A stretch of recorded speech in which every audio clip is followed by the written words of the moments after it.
Hello everyone, welcome to another end of month flip through. This video is for October and I am so happy with how everything turned out. Let's just dive right in with the tab system. My update for this new tab system, well actually let's quickly discuss what it is and how it works in case you didn't watch my October plan with me. These tabs are from Cloth and Paper. There are 12 of them, one for each month.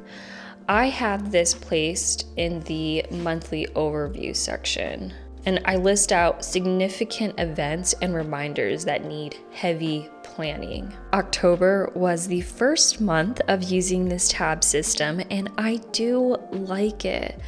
Honestly, there is a difference between having a tab here and simply jotting it down on a piece of paper. For me, the tab stands out and my eyes gravitate to it. So it's working in terms of reminding me to do things. Sometimes writing it down randomly on a piece of paper, or even on this monthly overview, if I'm listing it out here, it can get lost. And not literally, but I will forget about it. So I am enjoying this new addition, and I'll probably have a more detailed review by the end of the quarter. I won't harp on this next topic too much, but you guys, I love the Sedona dot stickers.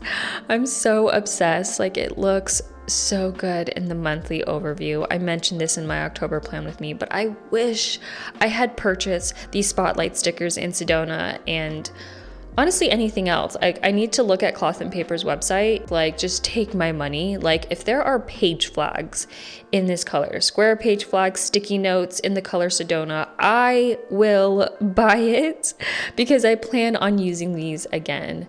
And then the weekly overview, it's so pretty. And since we're in the weekly overview, in September, I talked so much crap about Cloth and Paper's 2024 weekly inserts. I even named my video, "The Cloth and Paper weekly inserts are not for me." Well, I found out in the last week of October, from the 23rd to the 29th, I ran out of my time blocking inserts. And all I have left are these, the Cloth and Paper 2024 weekly inserts. I said this already in a previous video, but I just don't want to buy new inserts for the last 2 months of the year. I'd rather use what I have. So technically, it's not by choice, but I'm giving these inserts another shot. I'll share how I made these work for me. When using an insert with the new format, I learned that I need to figure out why this insert worked out for me so well and adapt to the new one. And the reason this format worked for me is because I love time blocking. Like, that is why and how I get shit done. I just assign every task, no matter how big or small, I give a task a time block. Now, the problem I ran into was I didn't want to waste the top section. The top section is lines, and I would place like small, manageable tasks up top and my big important ones in the time blocking area. However, I was not looking at the top because I was just so used to looking at my time blocking section. Like I said, it was confusing. And so when I was setting up this week, this was the first time I was coming back to these since I said I was never using these again. When I was setting up this week, I said, all right, I have to give myself some parameters, like ignore the top section and use the time blocking section the same way I used it before with this insert. As you can see, I naturally used the top. You can see from Monday to Thursday, it's all time blocking. Like, it is pretty heavy with the time blocking section. I mean, this is me productive in the best way. And then from Thursday-ish to Sunday, I'm relying on a to-do list, which is very flexible. It's placed up top. All of the time sensitive things are here at the bottom. And so it's okay to have empty spaces. That's just something that I've had to learn with this new insert.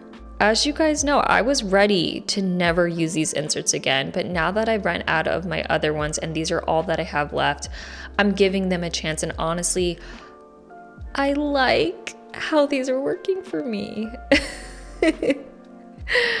I'm sure I'll have more to say by the end of the quarter. But anywho, next is my social media section. This is where I plan out my content, specifically my YouTube videos. This insert is from Poyen Hun. Some of you might have noticed that I have been posting short form content, and I am trying.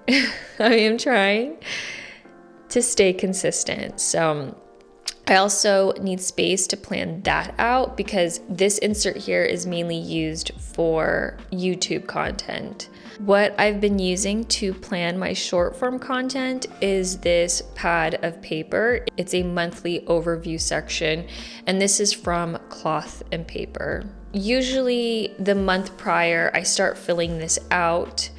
I start coming up with ideas here to the left, and then I start popping those ideas in the monthly overview section. So yeah, that's how it works. Once the month starts, I detach it and glue it to the back of this page here. It is a bit messy. It looks messy, and I think it should, just because like there are just so many moving parts when it comes to short form content. For me, at least, like it's not as rigid as my YouTube stuff. Like, this is pretty set in stone. Like, I'm posting a video on a Tuesday or a Thursday.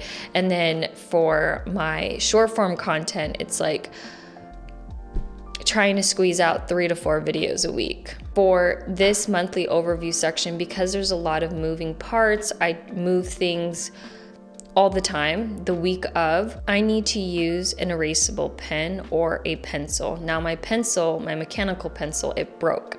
So all I have is this erasable pen. I know a lot of people aren't a fan of the erasable pens.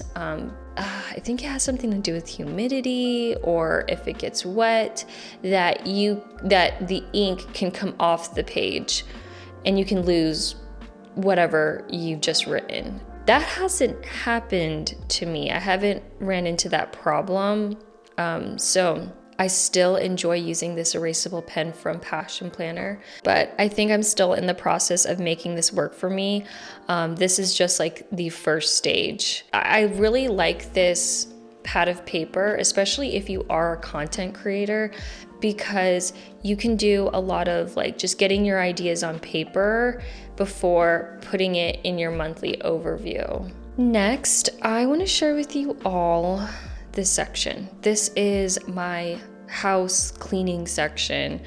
I've been using this since I've been creating a cleaning schedule since March of this year. And I'm gonna be honest with you all, I kind of stopped using this section in July, August. Okay, I used it in September, but that was the last month. And I realized that having this was very beneficial in the beginning because, you know, I had just had my son and I was trying to figure out what worked for me. Now that my son's a little bit older, he's down to 2 naps a day. And I've been using this cleaning schedule consistently since March. It's the same thing. On Mondays, I do laundry. Every other Monday, I wash bed sheets. Tuesdays, I always vacuum. Wednesdays are my off days. Thursdays, I alternate between living room and bathroom to living room and kitchen. Friday, I water plants. Saturday is trash day. This relatively stays the same every month. Unless I'm going out of town, then things will shift over. But since I'm so used to this cleaning schedule, like it's all in my head. Like I have it memorized now. Whereas before I needed reminding. Currently, I don't need to create a cleaning schedule anymore. I feel the inserts have served its purpose. I have it memorized and I no longer need this. So I will be retiring this section, and yeah, I don't think I'll have this section in my 2024 planner. You know, it is sad to lose a section in my planner because I do like how full it looks. But at the same time, like I also don't like having something unnecessary in my planner. It's great to see how my planner is evolving right now, especially with the new year coming up. Now I'm in the process of like, oh, how is my 2024 planner going to look? What sections am I going to have in there? But I feel extremely accomplished this month compared to how I felt at the end of September. You know, October sparked inspiration and motivation. So I hope October was good to you as well. Yeah, I'll see you all in the next one. Bye.